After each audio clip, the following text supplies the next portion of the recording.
My sister called me saying that her work had an emergency and she needs to get there ASAP and needed me to watch her kids because no one else can. I rushed over there just to find her husband locked in his game room playing video games. I asked her why she called me over if he was home, and she said he didn't want to babysit because it was his only day off. Sister left, and I started hanging with the kids. I was changing the baby's diaper and the other kids wanted a snack. I told them to go ask their dad to make them a snack since the baby had a blowout and it was going to take me a while to clean him up. Well, their dad sent them back upstairs and told them to ask me again. After cleaning the baby up, I made the kids a snack and their dad came out to eat and told me not to let the kids interrupt him on his day off. By the way, he works part-time from home, 6 days a week. I kind of snapped at him and told him it was my day off too and that he's a useless father and husband if his wife has to rely on her teenage sister rather than her own husband. He started telling me I was disrespectful and didn't understand how hard parenting is, and I told him he clearly doesn't understand how hard it is either since he considers parenting his own children babysitting. He ended up kicking me out, and apparently my sister was forced to come home because he told her she needed to figure it out, since I'm her sister. I feel like I may be the asshole because my sister is mad at me, her husband is mad at me, my mom is mad at me for causing drama, but my dad thinks it's funny and agrees with me. I definitely didn't need to call him names, but I just hate this guy so much. We have argued about things in the past as well, so we already don't have a great relationship. My sister is saying I need to apologize to him, and he is threatening to never let me into the kids' lives if I keep disrespecting him. He does not take care of the kids normally. My sister takes them to daycare during the day and then picks them up on her way home. She is the breadwinner and the primary caretaker. I really love those kids and don't have an issue babysitting them. I love hanging out with them. I also don't blame my mother for her being mad at me, just because of the fact that my sister's dumbass husband texted her and apparently told her a much different version of what happened. He told her I was sitting on my phone the whole time being lazy and the kids kept begging me for a snack. Also, I did not yell at him in front of his kids. It was a private conversation. About a week after my post, I planted a wall of blackberries and raspberries at the two sides of my garden facing the driveway, about 30 centimeters from the edge, so no overhanging branches. On the other side of the berry wall, I planted lots stuff like strawberries and tomatoes. To reach the tomatoes and strawberries from the driveway, you have either go through the fruit bushes or walk up to my house. Walk about 2 along the side of the house and my windows, and then walk into my actual garden. Not something you do by mistake. For about 2 weeks it was somewhat quiet, but I still found the kids on my driveway every single days. As far as I know, they did not enter the garden and I hadn't noticed them walking around my house anymore. So I figured the bushes were working. About 1 week ago, berry season started and my bushes are now full of raspberries and there's lots of strawberries as well. The neighbors noticed. First I caught the boys picking and eating raspberries, so I told them off and dropped them off at home, told their mom I caught them stealing. That's how I see it, even though it's fruit, and that I'd call the cops next time. She huffed and told me to grow up, but took the boys inside anyway. After that it was quiet up until yesterday afternoon, when I went out for a while and found the dad and his 2 sons right in the middle of my garden when I returned, clearing my bushes and plants. I didn't even confront them, just called the cops from a distance as they hadn't noticed me yet and started filming them after making the call. Luckily 2 cops showed up after 10 minutes or so and they confronted the neighbor as they were still picking berries. They told them they were trespassing and that the berry picking was in fact considered stealing and that I could press charges. For the first time I noticed a bit of fear in my neighbor. He was having trouble finding his words and kept looking back at his house. I guess hoping his wife would show to yell at the cops. They all went inside with the cops, so I just went home as well. After a while the cops came by and asked me if I wanted to press charges. I asked them if they felt like they scared the neighbor enough to stay away. I got a small smile and yes, about him, but the wife had just kept shouting at them and her husband about the little living next door.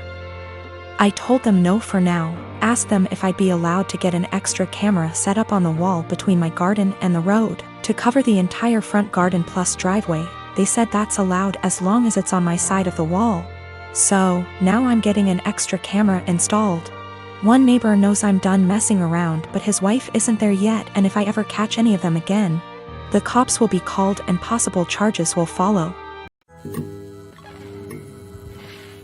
My cousin, Jake, got outed about 4 or 5 days before his 18th birthday in the summer. His parents, my aunt and uncle, made arrangements for him to be sent to one of those awful camps that claim they could cure him. A kid in his community was forced to go and came back and was clearly not well, so Jake didn't want to go. Jake ran away from home and jumped from one family house to another. His folks didn't file a missing person report because they didn't want to look bad to their neighbors. They just told them that he went to that camp willingly. He disappeared in the middle of October and turned up in my city a week later.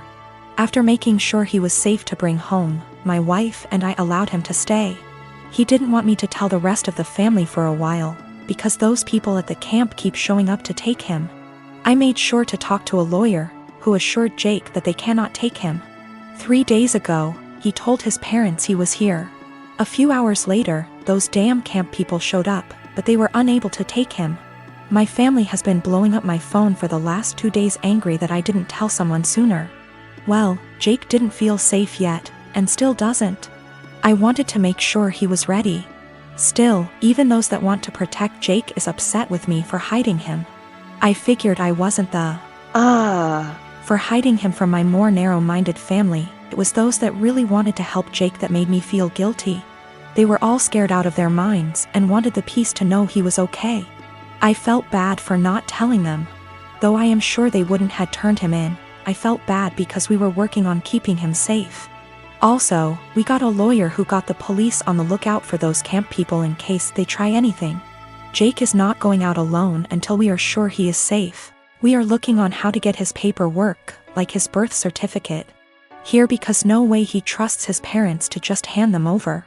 My granny-in-law is talking to some people that could help. I'm 25 and am having a micro-wedding. My dad's 43 and this woman's at least in her 50s.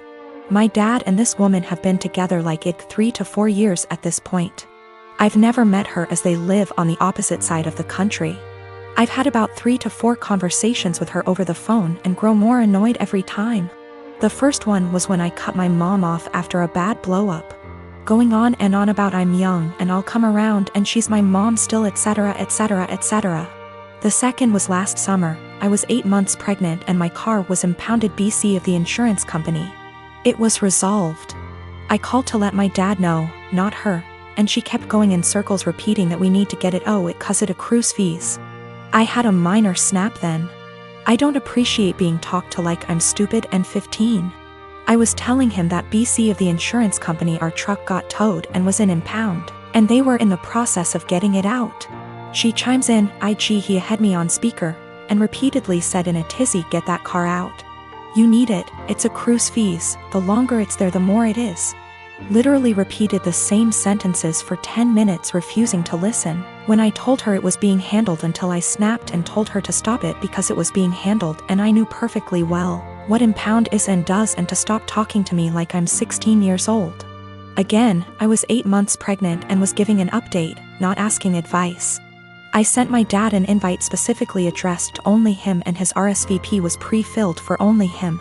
I've seen him all of 2 times in the last 10 years, and the only time he made an effort of contact was when I was pregnant. Well, now I'm getting married in a week at this point. He never sent his RSVP card, so I texted him asking about him and his parents, and he said they're all coming. So I reiterated all 3? And he said 4, including this woman. I said his invite was addressed to him and pre-filled for 1. I haven't had a text since.